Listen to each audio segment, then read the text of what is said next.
안녕하세요. 올드 스토리입니다.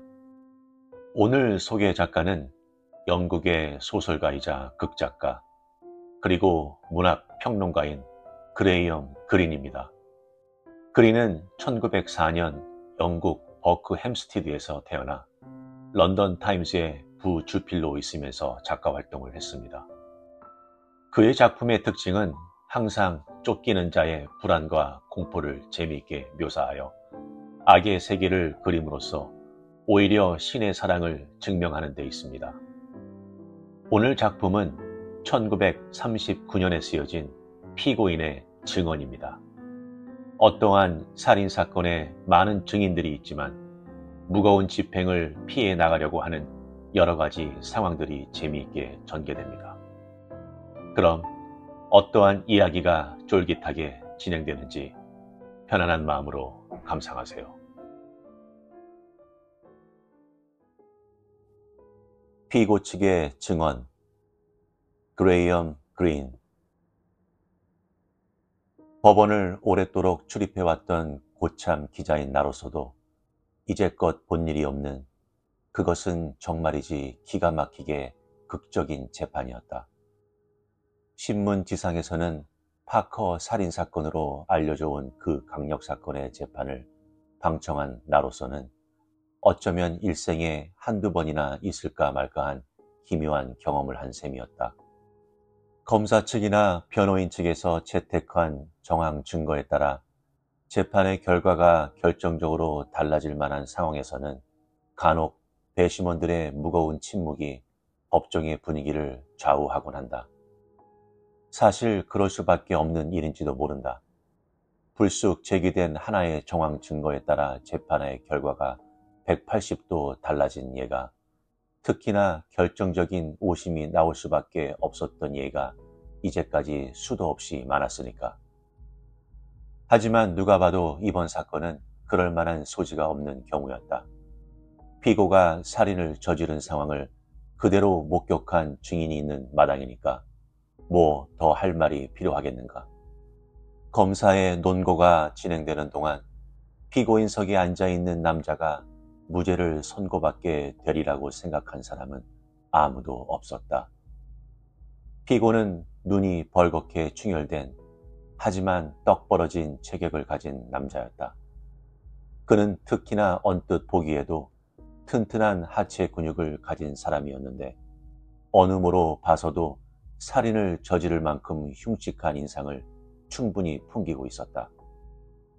그러한 점을 특히 중요하게 여겼던지 검사는 이례적으로 4명이나 되는 현장 증인의 출석을 요구하고 있었다. 피고인은 노스웨드 거리에 있는 조그만 빨간색 집에서 도망치는 것을 목격당했던 것이다. 그때의 시간은 대략 새벽 2시쯤인 것으로 확인되고 있었다. 그 시간 노스웨드 거리 15번지에 살고 있는 사몬 부인은 마침 잠이 오지 않아서 이리저리 뒤척이고 있는 중이었다. 그때 그녀는 현관문에 달린 장식용 방울이 딸랑거리며 울리는 소리를 얼핏 들었다. 이 밤중에 누구일까 싶어서 창문 쪽으로 다가간 사몬 부인은 지금 피고인석에 앉아있는 아담스라는 사내가 파커 부인의 집 대문 앞에 서 있는 것을 보았던 것이다. 그는 막 그 집에서 나온 것처럼 보였는데 장갑을 낀 손에는 망치가 들려져 있었다. 그가 손에 들고 있던 망치를 근처의 숲을 속으로 던지는 것을 사몬 부인은 분명히 보았다. 게다가 그 사내는 누군가가 자신을 보고 있다는 직감으로 언뜻 사몬 부인네 창 쪽을 올려다 보았는데 그 순간 불운하게도 그의 얼굴이 가로등 불빛 아래 고스란히 드러나고만 것이었다. 부인은 침착하게 그의 얼굴을 살펴보았다. 채찍을 높이 치켜든 조련사 앞에 선 동물의 그것처럼 사내의 눈은 격렬한 공포의 빛을 띠고 있었다. 사내의 야수와 같은 그 눈빛을 기억하고 있는 4명의 증인들은 하나같이 오래도록 겁에 질려 있을 수밖에 없었다. 헨리 마크듀라는 증인은 사건 당일 심야에 차를 급하게 몰고 가다가 노스웨드 거리 모퉁이에서 피고인 아담스를 칠 뻔했던 사람이었다. 그는 무언가에 홀린 사람 마냥 멍한 표정으로 길 한복판을 걷고 있더라는 것이었다. 또 다른 증인은 윌리 노인이었는데 파커 부인 집과는 이웃인 12번지에 살고 있는 그는 그날 밤 어디선가 의자가 넘어지는 듯한 소리를 듣고는 잠에서 깨어났다. 자리에서 일어나 창가로 다가간 그는 저만치 서 있는 아담쥐의 등을 보았고 이내 뒤돌아선 그의 툭 붉어져 나온 눈을 보았다. 사내를 목격한 사람은 로렐 아베뉴에도 또 한 명이 있었다. 그러니 그날 밤 사내는 지독히도 운이 없었던 셈이다. 마치 멀건 대낮에 범행을 저지른 것이나 침대가 없었던 것이다. 검사의 말은 자신에 차 있었다. 피고 측에서는 증인들이 사람을 잘못 본 것이라고 주장합니다. 게다가 피고 아담스는 사건이 일어난 2월 14일 새벽 2시엔 집에 있었다고 주장하고 있습니다. 하지만 4명의 증인의 증언과 피고인의 불량스럽기 그지없는 용모를 참작하신다면 배심원 여러분들께서 그 같은 터무니없는 주장의 가능성을 인정하시리라고는 생각하지 않습니다. 이것으로 상황은 끝난 것처럼 보였다. 이제 교수형이 떨어질 일만 남았다고 대부분의 사람들은 입을 모으고 있었다. 시체를 처음 발견했던 경관과 부검을 한 의사가 나와 의뢰 그럴듯 판에 박힌 증거를 제출한 후 첫 번째 증인으로 사몬 부인이 불려나왔다. 정직하고 착실한 성격을 가지고 있다는 것을 얼굴 생김에 그대로 드러나 있는 그녀는 일단 증인으로서는 퍽 적절한 사람으로 보였다. 검사가 천천히 말을 이끌어내자 약간 스코틀랜드 말씨를 쓰는 그녀는 확고한 어투로 증언을 계속했다.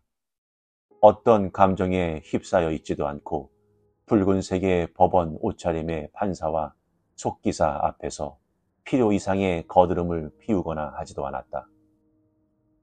저는 그를 목격한 후 곧바로 아래층으로 내려가 경찰에 전화를 했습니다. 그때 목격하신 그 남자가 지금 이 법정 안에 있습니까? 검사의 질문이 끝나기가 무섭게 그녀는 피고석에 앉아있는 덩치 큰 사내를 똑바로 쳐다보았다. 사내는 짐승처럼 커다란 눈으로 무심히 부인 쪽을 마주 보고만 있었다. 네, 바로 저 사람입니다. 확실합니까? 틀림없습니다. 정말이지 간단하게 마무리가 된 일이었다. 사몬 부인, 대단히 감사합니다.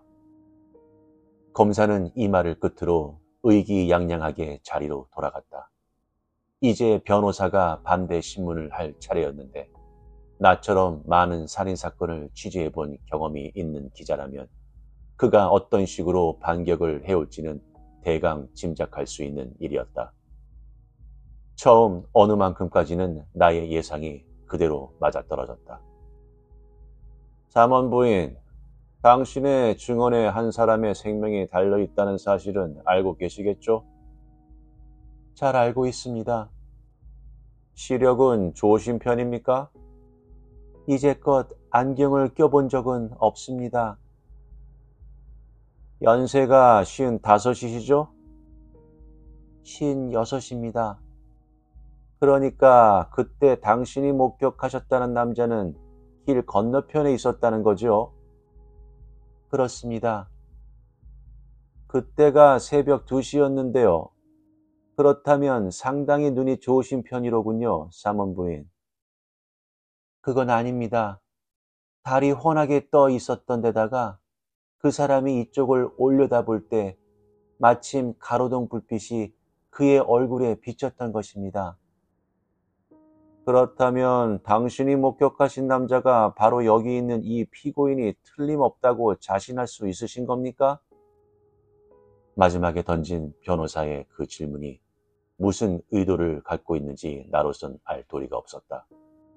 새삼스럽게 그 같은 질문을 해봤자 부인의 대답은 뻔한 것이 아닌가. 예, 자신 있게 말씀드릴 수 있습니다. 잘못 보거나 할 만큼 특징 없는 얼굴도 아니니까요. 그러자 변호사는 잠시 법정안을 휘 둘러본 후 다시 물었다. 사문 부인, 죄송하지만 다시 한번 법정안을 둘러봐 주시지 않으시겠습니까? 아니요, 피고를 말하는 것이 아닙니다, 아담스 씨. 잠시 일어나 주시기 바랍니다. 변호사의 말에 방청석 뒤쪽에서 한 사내가 일어났다. 떡 벌어진 체격과 근육질의 팔뚝, 툭 붉어져 나온 두 눈, 그리고 심지어는 꼭 끼는 푸른색 셔츠와 넥타이까지도 똑같은 그 사내는 피고인의 혐의자와 판에 박은 듯이 닮은 모습이었다. 그들 둘은 바로 쌍둥이 형제였던 것이다. 자, 이제 잘 생각해 주십시오, 사몬 부인. 파커 부인의 집들에다 망치를 버린 사람이 바로 피고인과 동일 인물이라고 당신은 여전히 확신할 수 있으십니까? 혹시 저기 있는 쌍둥이 동생의 짓이었다고 말하실 수도 있는 것 아닙니까? 부인이 그렇게 말할 수도 있다는 것은 부인할 수 없는 사실이었다. 그녀는 두 사람을 번갈아 비교해 볼 뿐 한마디도 더 할 수가 없게 되고 말았다. 피고석에 앉아서 다리를 꼬고 있는 짐승처럼 거대한 사내, 그리고 방청석 뒤에 서 있는 그와 똑같은 모습의 또 다른 사내. 그들은 약속이나 한 듯 사몬 부인을 마주보고 있었고 부인은 종래 고개를 가로젓고 말았다. 재판은 이미 결말이 난 것이나 다름없었다. 자신을 목격한 사내가 피고인이 틀림없다고 단언할 수 있는 증인은 단 한 사람도 없었다. 게다가 쌍둥이 동생에게도 알리바이는 있었다. 그도 그 시간에 아내와 함께 집에 있었다는 것이다. 이렇게 해서 피고는 많은 증인들이 있었음에도 불구하고 증거 불충분으로 무죄 판결을 받았다. 물론 살인을 저지른 것이 동생 쪽이 아닌 쌍둥이 형 쪽이었다는 전제를 했을 때의 이야기지만 피고가 벌을 받을 것인지 아닌지를 지금의 나는 알 도리가 없다. 왜냐하면 그 기묘한 하루는 또 다른 결말로 끝을 맺었기 때문이다. 사몬 부인을 따라 법정을 나온 나는 몰려드는 인파들 속에서 몸을 움직일 수조차 없었다. 그들은 물론 보기 드문 재판의 주인공들인 쌍둥이 형제를 기다리고 있는 것이었다. 경찰이 나서서 군중들을 해산시키려 했지만 역부족이어서 차도 쪽을 통제하는 게 고작이었다. 뒤에 안 사실이지만 그날 재판부는 그들 형제를 뒷문으로 나가도록 조치를 했는데 형제 쪽에서 그것을 거부했다는 것이었다. 형인지 동생인지 알 수 없는 형제 중에 한 사람이 손을 흔들며 정문을 나서다가 이렇게 큰 소리를 쳤다고 한다. 나는 무죄가 된 거지? 사고가 일어난 것은 바로 그 다음 순간이었다. 2미터 정도밖에 떨어져 있지 않았는데도 나는 그 상황을 직접 확인하지는 못했는데 쌍둥이 중에 한 사람이 밀려드는 군중들에 의해 달려오는 버스 앞쪽으로 떠 밀쳐졌다는 것이었다. 사내는 생쥐 같은 외마디 비명을 질렀을 뿐 그것으로 그만이었다. 그는 마치 피살된 파코 부인 마냥 두개골이 박살난 채 죽고 만 것이었다. 그것이 신의 복수였을까? 만약 가능한 일이라면 나는 그것을 알고 싶다. 남겨진 또 하나의 아담스는 시체 곁에서 일어나 사몬 부인 쪽을 똑바로 쳐다보았다. 그의 툭 붉어진 두 눈에서는 눈물이 흘러내리고 있었다. 울고 있는 그가 진짜 범인인지 아닌지는 그 누구도 여전히 알 도리가 없는 일이었다. 만약 당신이 사몬 부인의 입장이었다면 당신은 그저 편안하게 잠자리에 들 수가 있었을 것인가?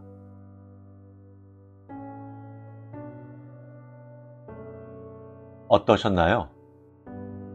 이 작품 시대의 배경은 1930년대 영국 사법제도를 말하고 있습니다. 또한 이 작품은 얼마나 정의가 결함이 있는지를 명확하게 보여주며 많은 딜레마를 불러일으키는데요. 사형은 궁극적인 최종 선고이기에 판결을 내리는 것은 매우 조심스럽게 다뤄야 합니다. 여기서 피고인이나 그의 쌍둥이가 범죄를 저질렀는지, 둘 다 알리바이가 있었는지 아무도 확실하지 못했기에 그들을 석방하는 것 이외에는 다른 선택이 없죠. 그렇기에 사법제도가 항상 시민들을 보호하지 못하는 것에 실망스러움을 보여주기도 합니다. 그때나 지금이나 법제도에 있어서는 역시나 믿을 수 있는 신뢰인 것 같군요. 그렇다면 여러분들은 지금 우리의 사법제도를 얼마나 신뢰하고 계신가요? 생각해 볼 문제인 것 같습니다. 구독과 좋아요는 영상 제작에 많은 힘이 됩니다. 감사합니다.